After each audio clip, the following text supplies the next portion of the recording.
প্রথমত মাইটি ইন্ডিয়া, আপনারা সবাই জানেন যে অনূর্ধ্ব-19 এশিয়া কাপ যেখানে চলছিল সেখানে প্রায় 200 রানের ব্যবধানে পরাজিত হয়েছে পাকিস্তানের বিপক্ষে। I am not a big fan of Pakistan, কোনো কারণ নেই, কিন্তু ইন্ডিয়ার যে আসলে ক্রিকেটীয় ভাবসাব এটা আবার আমার পছন্দ না। মানে তারা অন্য কাউকে গুনে না টাইপের একটা সিচুয়েশন।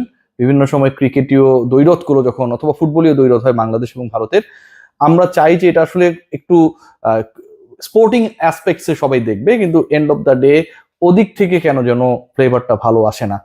এটা যেমন একটা গুরুত্বপূর্ণ আলোচনা, ঠিক একইভাবে বাংলাদেশ ন্যাশনাল টিম সিলেকশন নিয়ে একটা বড় আলোচনা রয়েছে।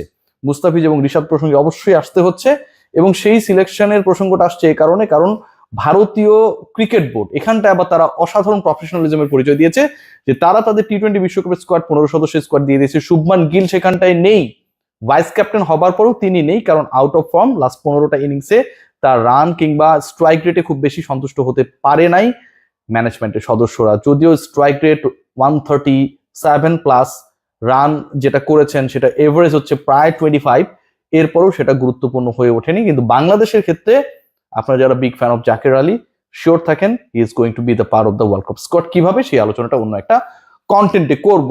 ডিসকাশন করতে চাই মুস্তাফিজুর রহমানকে নিয়ে।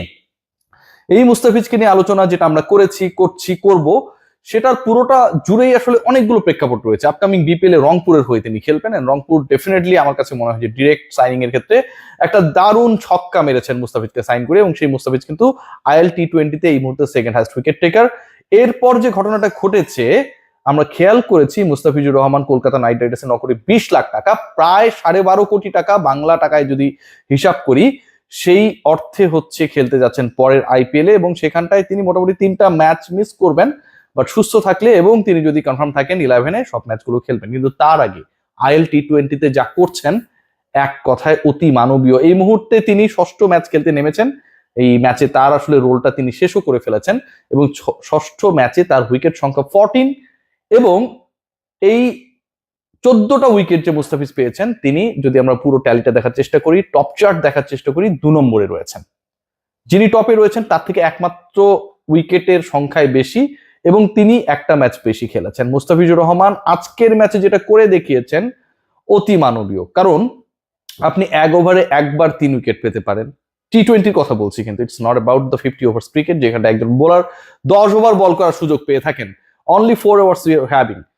আপনি একই লিগে, কম্পিটিটিভ লিগ, ইন্টারন্যাশনাল টি-20 লিগ, আইএল টি-20 যেটা দুবাইতে চলছে, সেখানটায় তিনি দ্বিতীয়বারের মতো একই ওভারে 3 উইকেট পেয়েছেন, over hat-trick again by the ফিচ। এবং এদিন যে কাজটা তিনি করেছেন, টপ 2জন রান স্কোরার প্রতিপক্ষের যারা ছিলেন তাদেরকে তিনি ফিরিয়েছেন, তাদেরকে ফিরিয়ে যে স্কোরটা হওয়ার কথা ছিল প্রতিপক্ষের, সেই স্কোরের মেরুদণ্ডটা আলটিমেটলি মুস্তাফিজুর রহমান তার ভেলকিতে ভেঙে দিয়েছেন। ভিন্স এবং ওমর জয়ের যে পার্টনারশিপটা, সেই পার্টনারশিপটা জমে উঠেছিল। মনে করা হচ্ছিল যে এই পার্টনারশিপটা যদি আরো 3-4 ওভার স্টে করে, দেন মুস্তাফিজের দলের টার্গেটটা হতে পারে প্রায় 250-র কাছাকাছি। কিন্তু শেষ পর্যন্ত আমরা সেই জায়গায় একটা অসাধারণ ওভার দেখলাম বাই ফিচ। প্রথমে তিনি ভিন্সকে আউট করেছেন, দুজনকে ফেরানোর যে কাজটা তিনি করতে গেলেন, সেই কাজে মুস্তাফিজুর রহমানের ভিন্সকে যে আউট করলেন, যে এজটা হয়েছে সেটা তিনি টের পান নাই, আম্পায়ার এবং কিপার টের পেয়েছে, ফিচ টের পাননি। আপনারা যদি ওই আইএল টি-20-র পেজে গিয়ে দেখেন, তাহলে অনেকটা সেই ব্যাপারটা লাগবে যে এত বড় এজ কিন্তু মুস্তা কেন টের পেলেন না, মুস্তাফিজও টের পাননি। মানে নিজের বল নিয়েই মুস্তাফিজ নিজে কতটা ক্যারিশমেটিক যে নিজেও টের পান না আসলে কতটা জাদু করেন। সো প্রথমের উইকেটটা তিনি যখন পাইলেন, মানে 1 ওভারে 3 উইকেটে প্রথম উইকেটটা, সেটা হচ্ছে ভিন্সের উইকেট, সেটা কিপার আম্পায়ার টের পেল, মুস্তাফিজ টের পেলেন না, প্রথম উইকেট। এরপর যেটা হইলো, ওমর জাই ইনসাইড এজ বোল্ড, এটা সবাই দেখেছে, সবাই টের পেয়েছে। এই 2টা উইকেট পাবার পরে এবং এই 2টা উইকেট লাভ করার পরে যখন মনে করা হচ্ছিল যে আলটিমেটলি আরেকটা উইকেট যদি পায় মুস্তাফিজের দল, বা মুস্তাফিজ এই ওভারে যদি আরো একটা উইকেট নিয়ে নিতে পারেন, কারণ যেহেতু দুজনকে ফিরিয়েছেন তিনি সেট উইকেট, সেই জায়গায় তার দলের কাজটা খুব সহজ হয়ে যায়। সেই জায়গায় মুস্তাফিজ সাকসেসফুল। এবার তিনি ডিকসনকে বোল্ড করেছেন, এবং তিনি যে ডিকসনকে বোল্ড করলেন, ঠিক প্রথমে যে উইকেটটা তিনি পেয়েছিলেন ভিন্সের, সেই উইকেট পাবার পর যেমন টের পান নাই কিপার এবং আম্পায়ার, টের পাবার পর ফাইনালি হচ্ছে সেই আউটটা কিপারের অ্যাপিলের প্রেক্ষিতে হয়েছে। ডিকসনের আউটটা মুস্তাফিজ বোল্ড করার পর টের পান নাই যে তিনি বোল্ড হয়েছেন কিনা। 1 ওভারে 3 wicket, for the second time in the same tournament by ফিটস, যিনি 9 কোটি 20 লাখ রুপিতে কলকাতা নাইট রাইডার্সের পরের মৌসুমের আইপিএলটা খেলবেন, যাকে পাবার জন্য আইপিএল এর অন্তত 3টা দল অ্যাক্টিভলি লড়েছে। দিল্লি শুরু করেছিল, চেন্নাই রেসে ছিল, কলকাতা কিনেছিল। সেই ফিটস যেই ফর্মে রয়েছেন, আমার কাছে মনে হচ্ছে এগেইন এনওসি সংক্রান্ত জটিলতা যদি বাংলাদেশ ক্রিকেট বোর্ড থেকে না থাকতো, মুস্তাফিজ যদি একদমই শুরুর স্লট গুলোতে থাকতেন, মানে মুস্তাফিজকে যখন ডাকা হয়েছিল তখন প্রায় 100 জন ক্রিকেটার তার আগে ডাক পেয়ে গেছেন, অথচ পাথি রানাকে ডাকা হয়েছিল ফার্স্ট 20-র মধ্যে।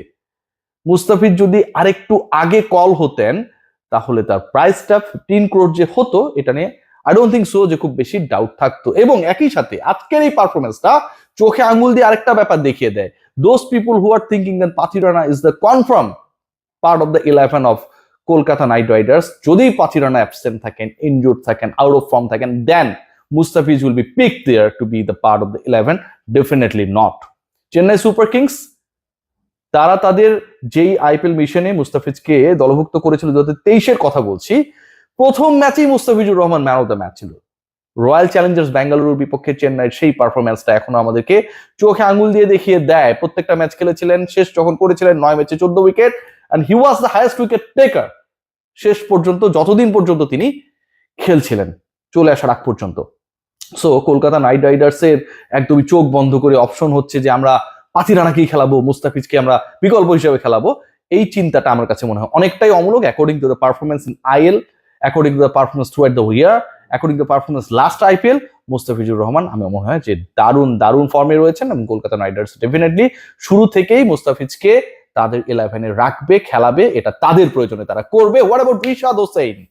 হোবার্ট হ্যারিকেন্সের হয়ে খেলছেন রিশাদ, এবং রিশাদের এই মুহূর্তে অবস্থান অস্ট্রেলিয়ায়। হোবার্ট এমন একটা জায়গা, মানে চরম ঠান্ডা, ভয়াবহ ঠান্ডা। আমি হোবার্টে গিয়েছিলাম যখন 2022-এ টি20 ওয়ার্ল্ড কাপ কভার করতে গেলাম। সো ওই সময়টায় আসলে হোবার্টের ওয়েদারটা এত বেশি বাজে ছিল, এবং হিমশীতল একটা ওয়েদার। অস্ট্রেলিয়ার সবচেয়ে মানে কি বলবো মিস্টিরিয়াস ওয়েদার, সবচেয়ে সূর্য কম দেখা যায়, সবচেয়ে বেশি ঠান্ডা, বৃষ্টি পড়ে। Hobart is that part. Ricky Ponting এর হোবার্ট হ্যারিকেন্সে রিশাদ হোসেন যেভাবে খেলছেন, মুস্তাফিজ উইকেট নিচ্ছেন, রিশাদ হোসেন রান আটকাচ্ছেন। টি20 ক্রিকেটে রিশাদ হোসেন আজকের ম্যাচে, এর আগের ম্যাচে আমরা দেখেছিলাম যে রিশাদ হোসেন অসাধারণ বল করেছিলেন, 3 উইকেট পেতে দেখেছিলাম।